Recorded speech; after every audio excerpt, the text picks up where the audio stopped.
as part of my experience at the University of Maryland, and for some reason after I graduated, stopped writing poetry for a little bit and realized I missed it, picked it back up. So this is actually the first poem I had published, so really excited to be here and reading. And I'm just going to try to keep it short and sweet, just going to read two.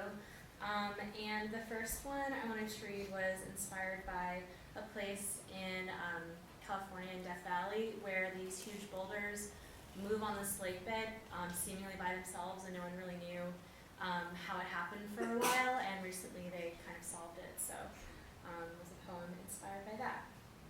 Hull. Jagged rocks punctuate a dry lake bed, sit for decades, then shift, carve delicate arcs into dull soil. Crowds arrive to scan the unforeseen past. Hot wind blows through their clothes, and they feel as still as the mountains around them. Sand, ice, water, and wind move the rocks. A scientist solved it in his kitchen, shrunk California desert into Tupperware, and set it in his freezer. Back home, the land appears to them, sits with them on quiet mornings as they finish their coffee. And the next one I'll read is the poem in this issue. And the story behind it's really embarrassing, so you'll get to hear it, but I'm glad that most people will not know it when they read the poem. So it's basically my first job out of college. I got to go on a business trip to Spain. I was working for a building magazine, and I was covering a tile show there.